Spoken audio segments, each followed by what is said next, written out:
ব্যাস, মমতার ঘরে ভাঙন শুরু। মুর্শিদাবাদ মালদা, মমতা বন্দ্যোপাধ্যায় সম্পূর্ণভাবে হাতের বাইরে বেরিয়ে যাচ্ছে। মৌসম বেনজির নূর, তৃণমূলের রাজ্যসভার সাংসদ, তিনি আবার ঘরে ফিরে গেলেন, অর্থাৎ কংগ্রেসে ফিরে গেলেন। ঘর ওয়াপসি হলো যাকে বলা হয়।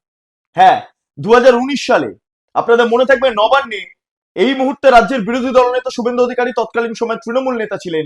তিনি নবান্নতে মৌসম বেনজির নূরকে নিয়ে গিয়েছিলেন মমতা বন্দ্যোপাধ্যায়ের সঙ্গে দেখা করাতে, এবং তারপর তিনি যোগদান করেন তৃণমূলে। কেন জানেন? কারণ সেই সময় মালদা মুর্শিদাবাদের পর্যবেক্ষক হিসাবে শুভেন্দু অধিকারীকে জায়গা দেওয়া হয়েছিল, দায়িত্ব দেওয়া হয়েছিল, এবং শুভেন্দু অধিকারীর হাত ধরে এই মুহূর্তে ডেভিড সহ বিভিন্ন যারা নেতৃত্বরা রয়েছেন তাদেরকে কংগ্রেস থেকে ভাঙিয়ে শুভেন্দু অধিকারী আরামসে তৃণমূলে যোগদান করিয়েছিলেন। হ্যাঁ, একটা গড় তৈরি হয়ে গিয়েছিল, ওটা শুভেন্দু অধিকারীর আন্ডারে ছিল সমস্তটা। হ্যাঁ, বিরাট খেপে গিয়েছিলেন সেই মুহূর্তে কংগ্রেস নেতা অধীর চৌধুরী। আজকের দিনে দাঁড়িয়ে সেই মৌসম মেজিন্নুর, যে শুভেন্দু অধিকারীর হাত ধরে তৃণমূলে যোগদান করেছিলেন, এই মুহূর্তে দাঁড়িয়ে শুভেন্দু অধিকারী বিজেপিতে রয়েছেন বিরোধী দল নেতা, আর মৌসম মেজিন্নুরকে রেখে দিতে পারলেন না রাজ্যের মুখ্যমন্ত্রী তথা তৃণমূল সুপ্রিমো মমতা বন্দ্যোপাধ্যায়। তো কি হলো? দিল্লিতে তিনি যোগদান করলেন কংগ্রেসে। আজকে যখন যোগদানের পর্ব ছিল তখন বলা ছিল প্রবীণ কংগ্রেস নেতা আজকে যোগদান রয়েছে। সে কেউ বুঝতে পারেনি ওটা মৌসম বেনজির হবে। মালদা মুর্শিদাবাদ আরো তৃণমূলের হাতের বাইরে বেরিয়ে যাচ্ছে। এখন তো সন্দেহ হচ্ছে, এক হুমায়ুন কবির তো চলে গিয়েছে, হুমায়ুন কবির আলাদা দল তৈরি করে নিয়েছে। মালদা মুর্শিদাবাদে মিম নিজের মতো করে তার প্রভাব তৈরি করছে। এবার ঘরের মেয়ে ঘরে ফিরে এসেছে মৌসম, ফলে অনেকটা প্রভাব মালদা মুর্শিদাবাদ জুড়ে পড়বে। কারণ মালদা মুর্শিদাবাদের মানুষও রীতিমতো ক্ষুব্ধ হয়ে রয়েছেন এই কারণের জন্য, কারণ ওয়াকফকে কেন্দ্র করে সেই সমস্ত জায়গা জ্বলেছে, হিন্দুদের বাড়ি দোকান সব জ্বালিয়ে দেওয়া হয়েছে।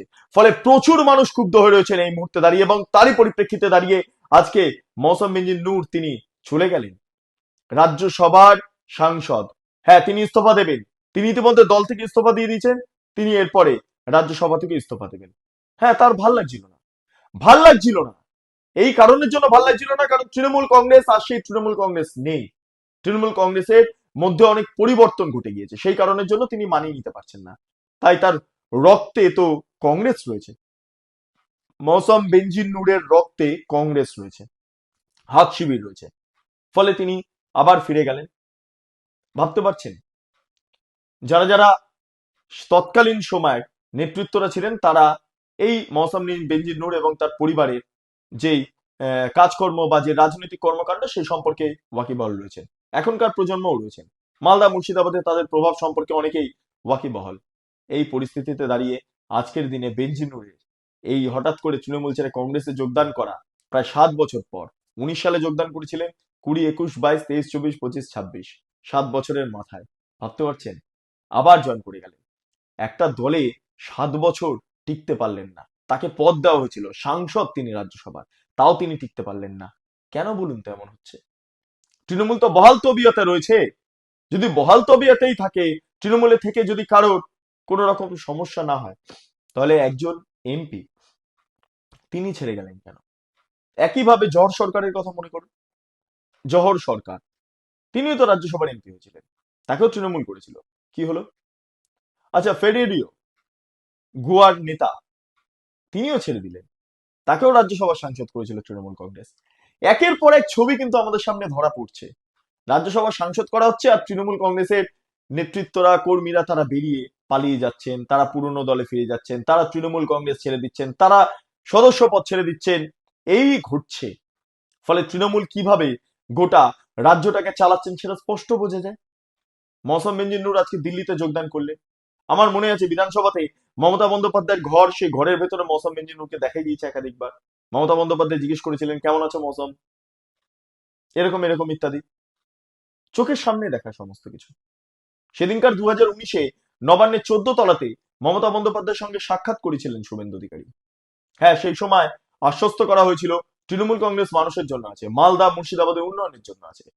মৌসম বেনজির নূর সে বিষয়টাকে মাথায় রেখেই তিনি কংগ্রেস থেকে তৃণমূলে যোগদান করলেন।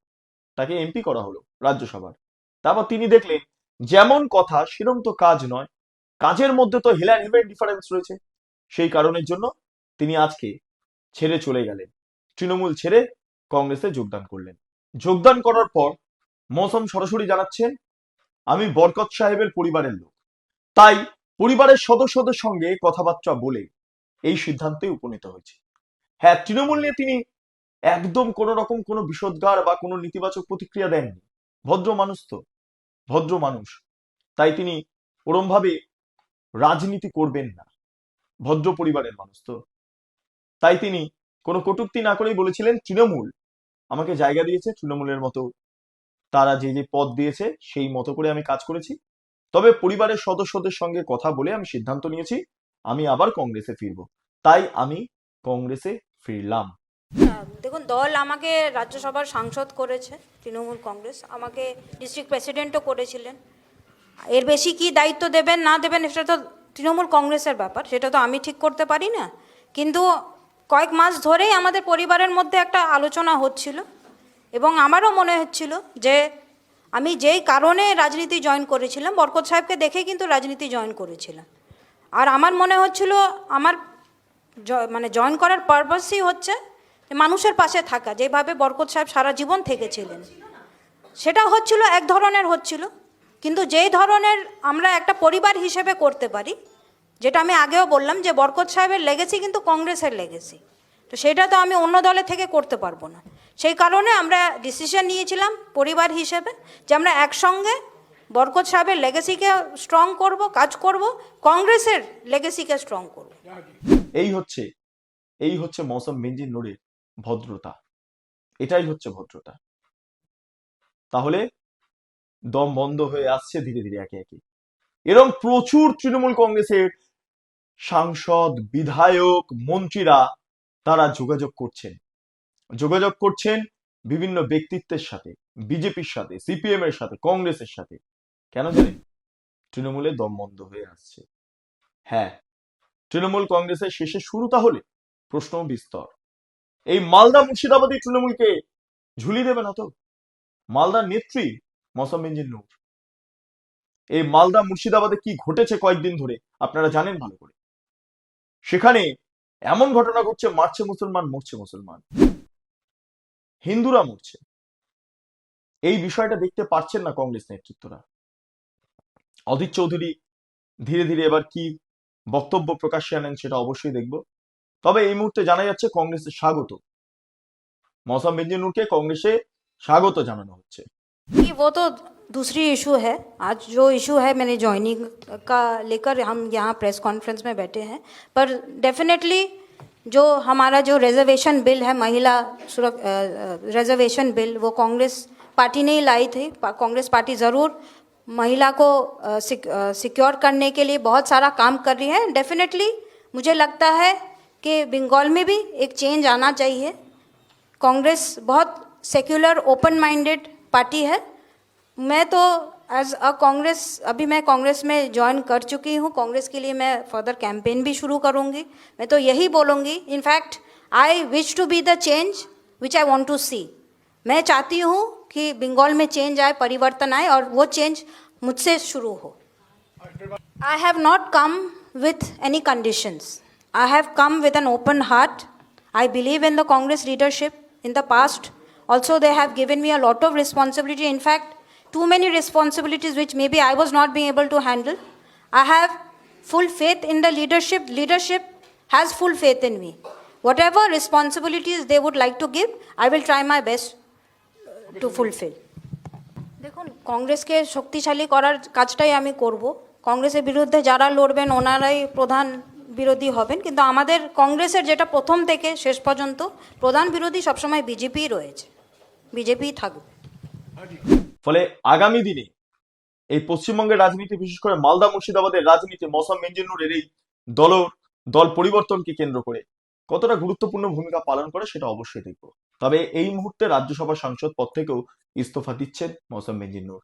যাই হোক, তৃণমূলের ব্যর্থতা বেনজির নূরকে হারানো, 7 বছরও একজনকে টিকিয়ে রাখতে পারলেন না তৃণমূল সুপ্রিমো, এটাই সবচেয়ে বড় প্রশ্ন। তাহলে কি শুভেন্দু অধিকারী, যে মমতা বন্দ্যোপাধ্যায়ের হাতে ভাত তুলে দিয়েছিলেন, অন্ন তুলে দিয়েছিলেন, সেই শুভেন্দু অধিকারী সরে আসার পর ধীরে ধীরে শুভেন্দু অধিকারীর হাত ধরে যারা যারা যোগদান করেছিলেন তারাও কি ধীরে ধীরে সরে আসছেন? বিশ্বাস করা যাচ্ছে না। যেমন শুভেন্দু অধিকারীকে কোণঠাসা করা হয়েছিল, ঠিক একইভাবে এদেরও কোণঠাসা করা হচ্ছিল যারা শুভেন্দুদার হাত ধরে যোগদান করেছিলেন। এটাই সবচেয়ে বড় প্রশ্ন। যাই হোক, আপনারা এতক্ষণ ধরে দেখছিলেন বেঙ্গল লিবার্টি। চ্যানেলটি ভালো লাগলে অবশ্যই লাইক করুন, সাবস্ক্রাইব করুন, শেয়ার করুন, বেল আইকন ক্লিক করুন। www.bengalliberty.com, সেখানে ক্লিক করুন, সমস্ত খবর আপনাদের জন্য সাজানো রয়েছে। স্বাধীন, কাঁচিহীন এবং গেরিলা সাংবাদিকতার পাশে দাঁড়ান। অসংখ্য ধন্যবাদ।